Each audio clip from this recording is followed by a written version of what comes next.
सभी को सादर प्रणाम।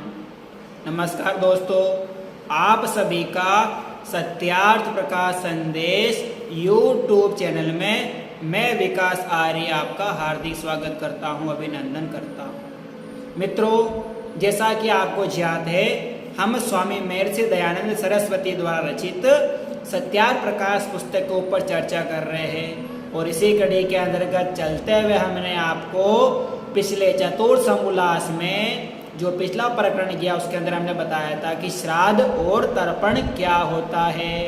अगर आपने वे वीडियो नहीं देखे हैं तो पिछले वीडियो जो है हमारे चैनल के उन को देख लीजिए, तो भली प्रकार से आने वाला जो वीडियो है ये भी आपको अच्छे प्रकार से समझ में आ जाएगा कि हम किस विषय के ऊपर बात कर रहे हैं।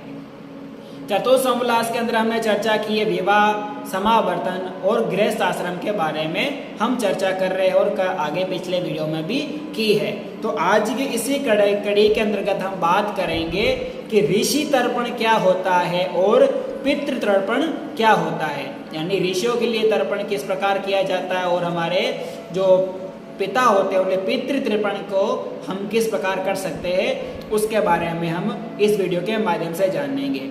तो आप हमारे चैनल पर अभी भी नए हो तो हमारे चैनल को सब्सक्राइब अवश्य कीजिएगा और साथ में जो बेल आइकन का जो बटन है उसको अवश्य प्रेस कीजिएगा, जिससे मेरे आने वाला हर नए वीडियो का संदेश है वो सर्वप्रथम आप तक पहुंच जाएगा। तो चलिए ज़्यादा समय न लेते हुए हम अगला प्रकरण प्रारंभ करते हैं। हमने पिछले प्रकरण में बात रखी थी श्राद्ध और तर्पण क्या होता है, तो आगे बात करते हैं अतः ऋषि तर्पण।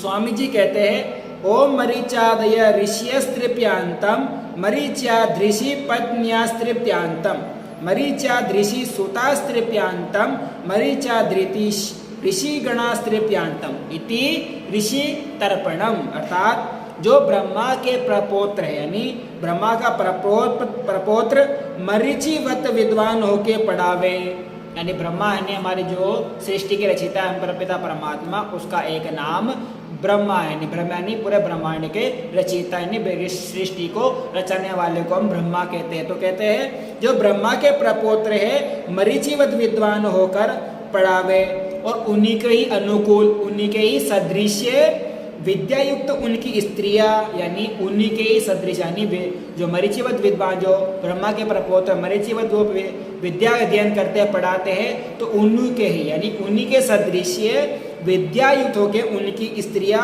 कन्याओं को विद्या का दान देवे, यानी विद्या पढ़ावे, वेदों का पठन पाठन करावे, शास्त्रों का पठन पाठन करावे, विद्या का ध्यान देवे। उनके तुल्य पुत्र और शिष्य भी, और उन्हीं के तुल्य और पुत्र और शिष्य भी तथा उनके समान उनके सेवक हो उनका सेवन सत्कार करना ही ऋषि तर्पण कहलाता है। यानी क्या कहते हैं ऋषि तर्पण, यानी जो कन्या और स्त्री और जो विद्या उनकी स्त्रियां है उन कन्या को विद्या ज्ञान देवे, उन्हीं के तुल्य शिष्य को यह ज्ञान देवे और उनके तुल्य समान उनके सेवक हो, उसको क्या कहते हैं ऋषि तर्पण कहते हैं। तो आपको समझ में आ गया कि ऋषि के लिए तर्पण क्या होता है। आगे कहते हैं अथा पितृ तर्पणम, यानी पितृ तर्पण यानी पिता के लिए तर्पण किया जाता है। तो यहाँ पर बात रखते हैं या सोमे जगदीश्वरा पदार्थ विद्यायाम चे सिद्धंती चे सोम सदा।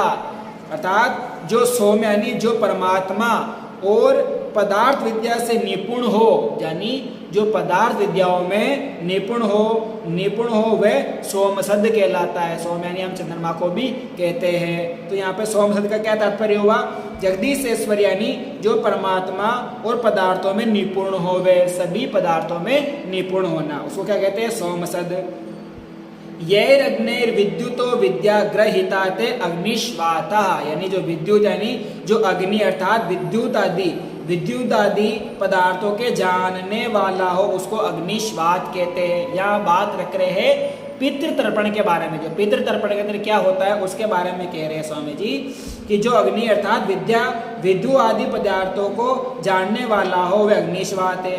यह बर्हिषि उत्तमे व्यवहारे सिद्धंती ते बर्हिषदः, जो उत्तम विद्या वृद्धि युक्त व्यवहार में स्थिर हो वह बहिर्षद होता है। आगे कहते हैं यह सोममैश्वरम औषधि रसम वा पांति पिबंती वा ते सोमपा।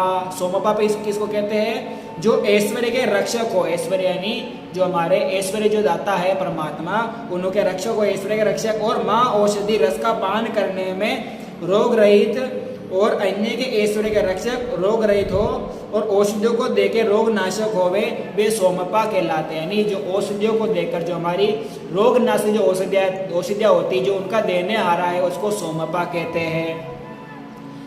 और सोमपा के आगे कहते हैं जो या आजम यानी या हबीर हो तुम हबीर हो तुम और हम भुजंते भोजंती बातें हबीर भुजा, यानी जो मादक पदार्थ होते हैं हिंसात्मक में जो किसी पशु की बलि देकर खाते हैं, पशुओं को खाते हैं, जीवों को खाते हैं, जो होते हैं जो नशा आदि करते हैं, उनके लिए क्या है, जो मादक और हिंसात्मक द्रव्य को छोड़ के भोजन करने आ रहे हो वे हबीर भुज कहलाते हैं। यानी जो शाकाहारी जो भोजन होता है, फूल प्रकृति जो फल फूल खाते हैं वो शाकाहारी लोग कहलाते हैं। जो मादक पदार्थ ग्रहण करते हैं, मांसाहारी चीजें खाते हैं वो उनको मांसाहारी लोग कहते हैं। तो उन्हीं को जो छोड़ के ग्रहण करता है उसको हबीर भुज कहते हैं। या आजुम ज्ञातुम प्राप्तुम व योग्यम रक्षन्ति वा पिबन्ति ता अजपा। अजपा किसे कहते हैं, जो जानने के योग्य वस्तु के रक्षो, यानी जो जानने हारा है, जो जानने के योग्य वस्तु के रक्षक और घृत दुग्ध आदि खाने और पीने हारे वो हो उनको अजपा कहते हैं। यानी जो घी दूध खाता पीता हो उनको अजपा कहते हैं। शोभ नहा कालो विद्यते ये शांत सुकालीना, अर्थात जिनका अच्छा धर्म करने का सुख स्वरूप हो वे सुकालीन कहलाते हैं। ये श्रेष्ठा दुष्टान यच्छन्ति निग्रहन्ति ते यमा न्यायाधीशा, जो दुष्टों को दंड और श्रेष्ठों का पालन करने वाला है वो न्यायकारी है। यहाँ पर न्यायकारी का क्या तात्पर्य है, जो दुष्टों को दंड देता है और जो दुष्टों को दंड देने वाला है और श्रेष्ठ का पालन करने वाला है उसको क्या कहते हैं, न्यायकारी। आर्य समाज के दूसरे नियम में बताया गया है परमात्मा का स्वरूप क्या है, कितने नाम है उसके, क्या ईश्वर सच्चिदानंद स्वरूप, न्यायकारी, दयालु, अजन्मा, अनंत, निर्विकार, अनादि, अनुपम, सर्वदा, सर्वेश्वर, सर्वव्यापी, सर्वांतर्यामी, अजर और अमर, वह परमपिता परमात्मा है। तो आगे कहते हैं शोभन कालो विद्यन्ते येषां सुकालीना, यह कहते हैं न्यायकारी है, यम है। या पातिसा पिता, जो संतानों का अनुर सत्कार से रक्षा करे वो जनक क्या कहलाता है, पिता कहलाता है, जनक कहलाता है। इसलिए कौन जो अपने पुत्र होते हैं, बेटा बेटी होते हैं, उनका अन्न आदि से पालन पोषण भरण पोषण करने वाले को हम पिता कहते हैं, जनक कहते हैं। पितु पिता पितामह, पितामह से पिता प्रपितामह, पिता के पिता को हम दादा कहते हैं और दादा के दादा को प्रदादा कहते हैं। यानी दादा के जो पापा होते हैं उसको प्रदादा कहते हैं, प्रपितामह कहते हैं। जो पिता का पिता हो वो पितामह है और पितामह का पिता वो हो वह प्रपितामह कहलाता है। या मान यतीसा माता, जो अन्न और सत्कारों से संतानों का मान करे वो माता कहलाती है। यानी माता किसको कहते हैं, माता निर्माता भवती, यानी जो निर्माण करने वाली होती है उसको माता कहते हैं। निर्माण करने जो हमारे का लालन पालन करती है, हमारे जीवन को उन्नत बनाने के लिए अच्छे अच्छे भोजन पदार्थों का, अच्छे ज्ञान का हमारे को अर्जन कराती है, सर्जन कराती है, उसको क्या कहते हैं, माता कहते हैं। या पितुर माता सा पितामही, पितामहस्य माता प्रपितामही। उसी प्रकार जिस प्रकार पिता का पिता प्रपितामह होता है, उसी प्रकार माता की माता का प्रपितामही होता है। जो पिता की माता हो वह पितामही, जो पितामह की माता हो वह प्रपितामही होती है।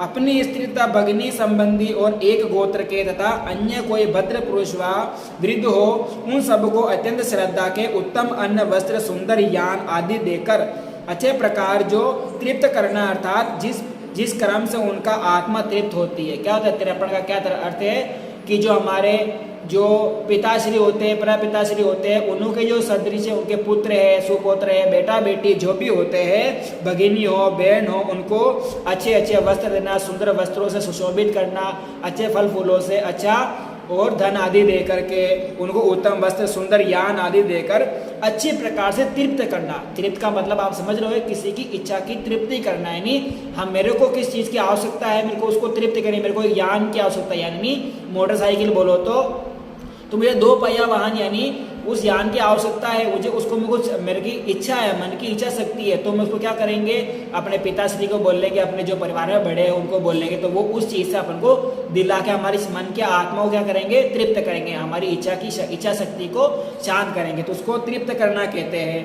अच्छे प्रकार से वो तृप्त करता है, अर्थात जिस जिस कर्म से उनका आत्मा, अर्थात जिस जिस कर्म से करने से, कौन से कर्म होते हैं, जिन कर्मों से करने से आत्मा और मन को जो तृप्ति मिलती है, यानी शरीर स्वस्थ रहे, उस कर्म में प्रीति पूर्वक उनकी सेवा करनी वह श्राद्ध और तर्पण कहलाता है।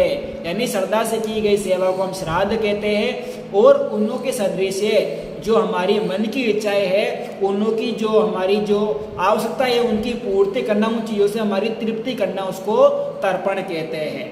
आगे कहते हैं चौथा होता है वैश्व देवयज्ञ, यानी बलि वैश्व देवयज्ञ का अर्थ होता है कि किसी चीज का, यानी हम भोजन, जब भी कोई भोजन पकाते हैं तो हम उसका आधा भाग निकालते हैं। आपने कभी घर में महिलाओं को, माता बहनों को देखा होगा, जब भी वो भोजन पकाते हैं उससे पहले जो आटा होता है, उसका जो सूखा आटा वो चूल्हे के अंदर देते हैं, यानी अग्निदेव को पहले भोग लगाते हैं, उसके पश्चात वो रोटी गढ़ना चालू करते हैं चकल्ले के ऊपर। जब वो रोटी बनाते हैं तो पहली रोटी गाय की निकालते हैं, फिर अंतिम रोटी जो होती है वो कुत्ते के लिए निकालते हैं। यानी जो जीवों के लिए अलग अलग भाग निकालना, यानी हर जीव के लिए, कुत्ता, गाय, कीट पतंग आदि जो पशु पक्षी होते हैं सबके लिए कुछ हमारे अन्न में से भाग निकालने को बलि वैश्व देवयज्ञ कहते हैं। वर्तमान में हमारे जो पिछले बहुत सारे जो लोग हैं उन्होंने बलि का अर्थ लिखा है कि हाँ, किसी देवी देवता के सामने किसी पशु की बलि चढ़ाना बलि वैश्व देवयज्ञ कहलाता है। ऐसा कभी नहीं होता। बलि का अर्थ क्या, भाग रखना, यानी जो चीज़ हम खा रहे हैं उसमें से, यानी जो हम शुद्ध शाकाहारी भोजन प्रकृति द्वारा प्रदित हमारा जो अन्न होता है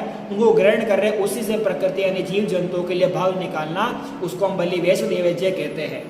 अर्थात जब भोजन सिद्ध होवे, जो कुछ भोजनार्थ बने हैं उसमें से खट्टा, यानी खट्टा और जो लवण युक्त पदार्थ होता है उसको अलग निकाल के जो मीठा पदार्थ हम बनाते हैं, जो मावे का हुआ या हम घर में जो मीठा या हलवा हुआ कुछ भी बनाते हैं उसका हम भोग लगाते हैं। तो घृत आदि मिष्टान युक्त अन्न लेकर चूल्हे से अग्नि लेकर धरे, और उनको किस प्रकार से धरना चाहिए, मंत्र बोल करके, जो वेदों में हमारे जो मंत्र दिए गए उनका अन्न स्मरण करना चाहिए। तो महर्षि मनु जी का श्लोक है, यहाँ पे कहते हैं वैश्वदेवस्य सिद्धस्य ग्रह्यो अग्नि विधि पूर्वकम आभ्य कुर्या देवा भूयो देवता भयो ब्राह्मणो होमन वहम। अर्थात जो कुछ पाकशाला में भोजन जो विद्या बनी है जो सिद्ध हो, उसका दिव्य गुणों के अर्थ उसी पाक अग्नि में निम्नलिखित मंत्रों से उसका आह्वान करना चाहिए। अग्निदेव को बुला करके उसका ग्रहण कराना चाहिए, किसके अंदर, अग्नि के अंदर। किस प्रकार के होम के जो मंत्र होते हैं उन मंत्रों के द्वारा कहते हैं कि ओम अग्ने स्वाहा सोमाय स्वाहा अग्नि सोमाभ्याम स्वाहा विश्वदेवभ्यो स्वाहा अधर्मंत्रे स्वाहा कुहुवे स्वाहा अनुमत्ते स्वाहा प्रजापते स्वाहा सह धावा पृथ्वीभ्याम स्वाहा सृष्टिकृते है स्वाहा। इस मंत्रों से जो ये मंत्र दिए गए उनसे अग्नि के अंदर भाग रखना, अग्नि में आहुति लगाना, ये बलि वैश्व देवयज्ञ कहलाता है। और इन्हीं के सदृश पशु पक्षी कीट पतंग आदि के लिए भाग निकालना बलि वैश्व देवयज्ञ कहलाता है।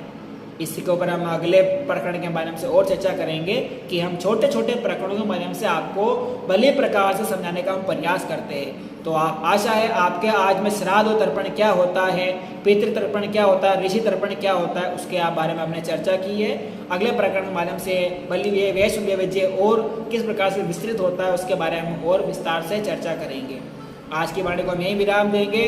तो आप हमारे चैनल पर अभी भी नए हो तो हमारे चैनल को सब्सक्राइब अवश्य कीजिएगा, साथ में जो बेल आइकन का बटन है उसको अवश्य प्रेस कर दीजिएगा, जिससे मेरे आने वाला हर नया वीडियो का संदेश है वो सर्वप्रथम आपके पास पहुंच जाएगा। और जितना होगा आप शेयर कीजिए, उतना ही जो इन वीडियो को देखेंगे सत्यार्थ प्रकाश के प्रकाश में जो आएंगे उन लोगों का जीवन प्रकाश में हो जाएगा, और जिन्होंने सत्यार्थ प्रकाश नहीं पढ़ी उनका जीवन अंधकार में है। इसलिए अपने जीवन को सत्य के अर्थ में प्रकाश, यानी जो सत्य का अर्थ है उसका प्रकाश करना ही हमारा उद्देश्य। जो सत्य है वो सत्य है और जो असत्य है वो असत्य है। इसीलिए आप हमारे से जुड़े रहिए और सत्य का ज्ञान अर्जित करते रहिए। धन्यवाद मित्रों। इति ओम शम।